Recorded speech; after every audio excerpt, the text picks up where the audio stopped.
नमस्कार विद्यार्थियों, मैं संतोष कुमार, सर्वोदय विद्यालय मानसरोवर गार्डन, नई दिल्ली,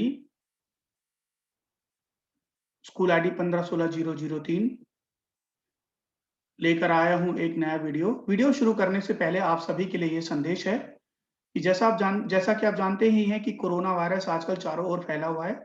उसे संक्रमण के से बचने के लिए आपको तरह-तरह के उपाय बताए जाते हैं। उनका आप ज़रूर पालन करें। जैसे कभी भी घर से बाहर जाएँ तो मास्क पहनकर जाएँ। सार्वजनिक स्थलों पर हमेशा मास्क पहनें और जभी भी किसी व्यक्ति से मिले तो उससे 2 गज या 6 फीट की शारीरिक दूरी बनाए रखें और किसी को छुए नहीं, हाथ मिलाने की बजाय या गले मिलने की बजाय हाथ जोड़ के नमस्ते करें और अपने हाथ समय-समय पर साबुन से धोते रहें और जब साबुन का विकल्प ना हो, तभी आप हैंड सैनिटाइज़र का उपयोग करें। इसका मतलब ये है कि जब भी आप घर से बाहर जाएँ, तो एक हैंड सैनिटाइज़र की छोटी बॉटल आप हमेशा ही अपने पास ज़रूर रखें। तो आइए शुरू करते हैं ये वीडियो।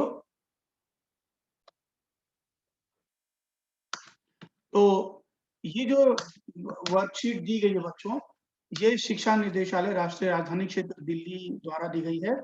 विषय सामाजिक विज्ञान है और हमारे अतीत पाठ 2 का ये जो कंटेंट है इसमें से लिया गया है।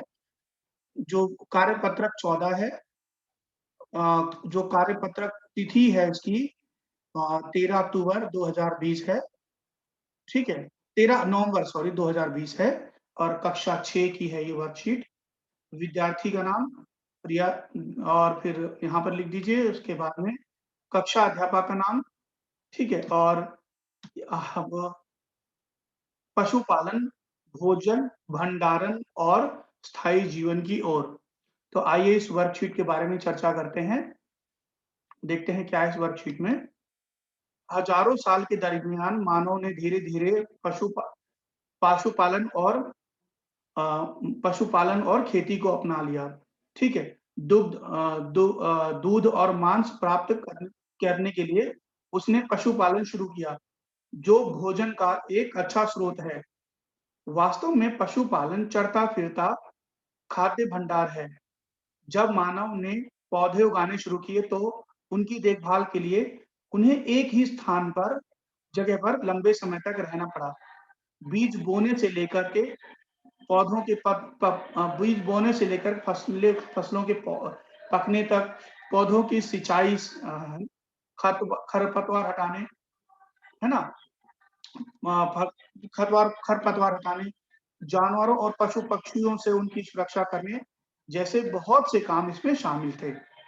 तो देखिए, अब देखिए आप ये समझ लीजिए कि देखिए, अब बहुत से इससे पिछले वर्कशीट हमने चर्चा की थी कि कैसे अम, किसान मानव जो है खाद्य संग्राहक से फिर धीरे-धीरे क्या है कि खेती की ओर जाने लगा था। इस सब चीज़ के बारे में हमने चर्चा कर ली थी।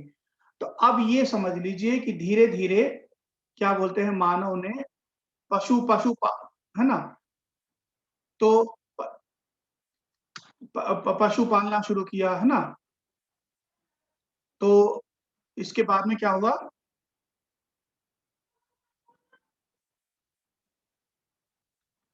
तो तो इस क्या धीरे-धीरे मानव क्या है कि उसने पशु पालना सीख लिया, फिर खेती करना सीख लिया, है ना? अब ये देखिए कि खेती करने के लिए आपको पौधे उगाने ज़रूरी होते हैं। तो पौधे उगाने के लिए क्या होता है, पौधे की देखभाल करनी पड़ती है, उनकी सुरक्षा करनी पड़ती है बच्चों मतलब पौधों की ऐसे ही तो पौधे नहीं उग जाते। पौधे पौधों की रक्षा करनी पड़ती है, उनको सिंचाई करनी पड़ती है और जो कुछ फालतू के पौधे उगाते हैं जो पौधों के पास में, फसलों के पास में, तो उनको हटाना भी पड़ता है। अगर नहीं हटाएँगे तो वो जो मिट्टी की सारी शक्ति है, वो चूस लेंगे, खरपतवार जो होते हैं, वो चूस लेंगे, तो उनको हटाना भी पड़ता है। फिर पशु-पक्षियों से उनकी रक्षा भी करनी पड़ती है क्योंकि कोई पशु उनको चर ना ले, पक्षी इनको खा ना ले, है ना? अब इसी क्रम में ऐसा ही करते-करते इस सब काम करने के लिए मनुष्य को लंबे समय तक अपने एक ही स्थान पर रहना पड़ा। अब पशुपालन देखो क्यों करता था मनुष्य? दूध, मांस प्राप्त करने के लिए। देखो, अब मानते ये हैं कि देखिए पशु पालना क्या है, क्या है उसके लिए चलता-फिरता खाद्य भंडार था। मतलब क्या है, वो क्या करता था कि जब भी उसका मन करता था तो भई खेती में पशु को ही इस्तेमाल कर लेता था, और नहीं तो वो पशु किसी काम का होता नहीं था तो वो मार के उसको खा लेता था। उससे दूध प्राप्त कर लेता था, है ना? तो ये सब चीज़ें हैं। तो आगे देखते हैं क्या है इस वर्कशीट में, ठीक है। अनाज को भोजन और बीज दोनों ही रूप में भोजन के लिए बचा के रखना आवश्यक था, ठीक है। इसलिए इसलिए उसके भंडारण की बात सोचनी पड़ी। इस तरह ने मानव ने स्थायी जीवन की ओर अपने कदम बढ़ाए, ठीक है। पुरातत्वविदों को कुछ स्थलों पर झोपड़ी और घरों के निशान भी मिले हैं, जैसे कि बुर्ज होम कश्मीर में गड्ढे के घर, ठीक है। देखो, जो पुरातत्वविद उनको कैसे पता चला कि भई स्थायी जीवन की ओर मनुष्य, मतलब स्थायी जीवन मतलब एक जगह, जैसे अभी हम रह रहे हैं, तो उसी तरह मानव भी अब घूमने-फिरने की बजाय अब एक स्थान पर रहने लगा। वो कैसे पता चला? कि जो पुरातत्वविद कौन होते हैं बच्चों? जो क्या करते हैं, ये पता लगाते हैं कि कौन-सी चीज़ कितनी पुरानी है ना? या कौन-सा घर या कौन-सी बिल्डिंग या कौन-सी ग गहना या अनाज कितने साल पुराना है, वो इस चीज़ का पता लगा लेते हैं। तो पुरातत्वविदों को कश्मीर में, है ना, कुछ स्थलों पर झोपड़ियों और घरों के निशान मिले, ठीक है? जैसे कि बुर्ज होम कहाँ स्थित है? कश्मीर में।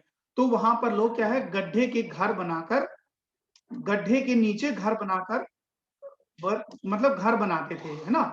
अब देखिए, और उसके आगे क्या है? जिन्हें गर्तवास कहा जाता था। इनमें नीचे उतरने के लिए सीढ़ियाँ होती थी, है ना? तो गर्तवास में क्या कहते हैं, गड्ढे के नीचे, ज़मीन के नीचे गड्ढा खोदते थे, उसमें घर बनाते थे, और गड्ढे में वो घर में जाने के लिए क्या करते थे वो लोग? सीढ़ियाँ बनाते थे। उनको क्या कहते हैं, इन घरों को गर्तवास कहते हैं, है ना बच्चों? तो ऐसे घरों में उनसे ठंड के मौसम में सुरक्षा मिलती थी, ठीक है? तो तो अब इसी प्रकार के घर सिर्फ कश्मीर में नहीं, अभी जो पाकिस्तान में मेहरगढ़ स्थित है, मेहरगढ़ में जो कि पाकिस्तान में भी, वहाँ चौकोर घर मिलते, च ठीक है, चौकोर तथा आयताकार घरों के अवशेष मिलते हैं, ठीक है। अब प्रत्येक घर में 4 या उससे अधिक कमरे होते थे, जिनमें से कुछ कमरे संभवतः भंडारण के काम आते होंगे, ठीक है। अब देखिए अब देखिए पाकिस्तान में जो घर मिले हैं, चौकोर घर हैं और या फिर आयताकार घर हैं। तो उनमें से कुछ जो घर हैं, उसमें लोग क्या करते थे, अपने जो भी अनाज बोते थे ना, जो अपनी फसल बोते थे, वो उसको फसल को क्या ऐसे ही खुले में छोड़ देंगे? नहीं, उनको र आप भी तो अपनी फसलों को कभी खुले में छोड़ते हैं? नहीं। जब फसल बो देते हैं, फसल जब काट लेते हैं, फसल को काट के उसको, मतलब उसके जो भूसा या जो गेहूँ को जो एकदम अच्छी तरह से थ्रेशर में काट करके, और गेहूँ से जो भूसा निकाल करके गेहूँ को आप क्या वहीं छोड़ देते हैं? नहीं, अपने घर में लाते हैं ना, घर में अच्छे से स्टोर करते हैं। तो इसी तरह से मेहरगढ़ के जो घर हैं बाकी, उसमें ऐसे साक्ष्य मिले हैं, ऐसे सबूत मिले हैं बच्चों कि उसमें कुछ, उनमें से कुछ कमरे जो है अनाज रखने के लिए भी इस्तेमाल किए जाते थे, है ना? स्टोर करने के लिए अनाज को, ठीक है। अच्छा, दूसरा, ये वह स्थान है जहाँ पर स्त्री-पुरुषों ने इस क्षेत्र में सबसे पहले जौ, गेहूँ उगाना शुरू किया, और भेड़-बकरी, ठीक है, भेड़-बकरी पालना भी शुरू किया। मतलब जो मेहरगढ़ में ही ऐसा पाया जाता है कि वहाँ पर लोगों ने पहले भेड़-बकरी पालना शुरू किया, जौ उगाना शुरू किया, है ना? तो अब आपकी वर्कशीट में, जब मैं आपसे आग्रह करता हूँ कि जब भी आप बैठे इस वीडियो को देखने के लिए, तो आप वर्कशीट ज़रूर लेकर बैठे। तो आप अपनी वर्कशीट में एक चित्र देख रहे होंगे, ठीक है? अ, ठीक है, जो है कि कुछ महत्वपूर्ण पुरास्थलों के गर्तवास के चित्र दिए गए हैं आपकी वर्कशीट में, ठीक है? कुछ म मेहर ठीक है। अब देखिए मेहर वो गर्तवास के चित्र दिए हैं आपकी वर्कशीट में। अब ये देखिए कि मेहरगढ़ में कुछ ऐसे कब्रें भी मिली हैं, जहाँ पर कि क्या होता था अम, कब्रें मिली जिनमें जो आदमी लोग मर जाते थे, आदमी औरत लोग जो मर जाते थे, उनमें उनके कुछ सामान भी रखे होते हैं। जैसे एक एक कब्र में मृतक के साथ में बकरी को भी दफनाया गया था, है ना? जैसे उनके जो कुछ सामान होते थे, जो डेली यूज़ सामान यूज़ करते थे और ऐसा दफना देते थे वो लोग। एक कब्र बच्चों वहाँ ऐसी भी मिली है जहाँ पर उसके साथ में बकरी को दफनाया गया था कब्र में, है ना? कब्र में तो जानते हो ना बच्चों जहाँ आदमी मर जाता है तो उसको दफनाते हैं, तो कब्र में क्या है बकरी को दफनाया जाता है। वो ऐसा क्यों करते थे? उनको ऐसा लगता था कि मरने के बाद भी बच्चों उनको ऐसा लगता था कि जीवन होता है। क्या बच्चों आपको लगता है कि मरने के बाद जीवन होता होगा? आप बताइएगा ज़रूर, ठीक है? अब प्रश्न के उत्तर देखते हैं। शिकारी मानव के लिए पश पशुपालन इतना महत्वपूर्ण क्यों हो गया? अपने विचार लिखिए, ठीक है? तो अब देखते हैं इसका आंसर क्या है बच्चों? उत्तर हजारों साल के दरमियान मानव ने धीरे-धीरे पशु पालना और खेती करना शुरू कर दिया। ठीक है, पशुपालन लोग क्यों करता? ठीक है, दूध आप देखते हैं धीरे देखिए, उसके बाद देखते हैं अधिकतर मांस और दूध के लिए उसने पशुपालन शुरू किया, जो भोजन का एक अच्छा स्रोत है। वास्तव में पशुपालन चलता-फिरता खाद्य भंडार है। ठीक है, इसलिए ये इसका आंसर हो गया बच्चों, है ना? तो इसका मतलब देखिए आंसर हमारा क्या कहना चाह रहा है कि देखिए पशुपालन मनुष्य ने हजारों साल के दरमियान मतलब हजारों साल के दौरान मनुष्य ने क्या किया? पशु पालना सीख लिया। पशु पालने सीखने के लिए वो क्यों पशु पालता था? दूध प्राप्त करने के लिए, है ना? और क्योंकि देखो गाय से और बकरियों से और इनसे मनुष्य को क्या मिलता है? दूध मिलता है और दूध के अलावा मांस भी मिलता है। क्योंकि पहले तो इतने ज़्यादा अनाज नहीं होता था। ये तो अब मनुष्य ने बहुत अच्छी खेती करनी शुरू कर दी। लेकिन जब नई-नई खेती करनी शुरू की थी, तो वो ज़्यादा अच्छा अनाज उगा नहीं पाता था, बहुत ज़्यादा अनाज नहीं उगा पाता था। तो वो क्या करता था मनुष्य पशुओं से जो प्राप्त दूध होता था, उसको पी लेता था। उससे जब वो दूध के काबिल नहीं हो पाते थे, तो फिर वो क्या करता था उन्हीं पशुओं को मार के खा लेता था। तो ये उसका आंसर हो गया, ठीक है बच्चों? प्रश्न 2 खेती करने वाले लोग एक ही स्थान पर लंबे समय तक क्यों रहते थे? देखिए, जब मानव ने पौधे उगाने शुरू किए तो जब मानव ने ठीक है, देखिए जब मानव ने पौधे उगाने शुरू किए तो उनकी देखभाल करने के लिए एक ही समय तक लंबे स्थान पर अ, रहना पड़ा। बीज बोने के बीज बोने, फसलों को पकने और खरपतवार को हटाने के लिए, जानवरों और पक्षियों से वो पौधों की सुरक्षा करने के लिए, ठीक है? ऐसे बहुत से काम इसमें शामिल थे। अनाज को भोजन और बीज दोनों ही रूप में बचाकर रखना आवश्यक था। इसके लिए लोगों को उसके भंडारण की बात सोचनी पड़ी। इसीलिए इसी कारण खेती करने वाले लोग एक ही स्थान पर लंबे समय तक रहते थे। है ना? आप देखिए प्रश्न 3 बुर्ज होम और मेहरगढ़ में पाए जाने वाले आवासीय स्थलों की विशेषता लिखिए। ठीक है? देखिए बुर्ज होम जो कश्मीर में लोग गड्ढे के नीचे घर बनाकर रहते थे, जिन्हें गर्तवास कहा जाता था।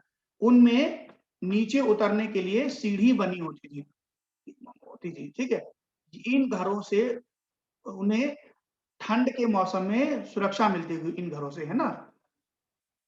आप देखिए, तो और दूसरी बात आप ये भी जोड़ सकते हैं कि मेहरगढ़ में जो कमरे मिले हैं वो कैसे वो मेहरगढ़ में जो घर मिले हैं वो आयताकार या चौकोर होते थे, जिनमें क्या है 4 कमरे होते थे। ये भी आप लिख सकते हैं। दोनों में से किसी की भी आप मेहरगढ़ के बारे में लिखना चाहते हैं, मेहरगढ़ के बारे में लिख लीजिए, और नहीं तो कश्मीर की बुर्ज होम के बारे में लिखना चाहें तो जो आंसर मैंने बताया वो लिख दीजिए। मेहरगढ़ का आंसर मैं बता देता हूँ कि देखिए, मेहरगढ़ में जो घर पाए जाते थे वो आयताकार और चौकोर होते थे।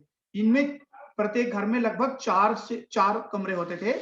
इनमें कुछ घर में ऐसे अवशेष मिले हैं कि उनका जो प्रयोग था वो अनाज के भंडारण के लिए किया जाता था। अब देखिए, गर्तवास के घरों के चित्र बनाइए। तो ये बच्चों आप खुद करिए, ठीक है? तो कुछ काम आप खुद भी करिए। तो ये वीडियो देखने के लिए, है ना? बहुत-बहुत धन्यवाद बच्चों। अब आगे फिर मिलेंगे एक नए वीडियो में, तो बहुत-बहुत धन्यवाद।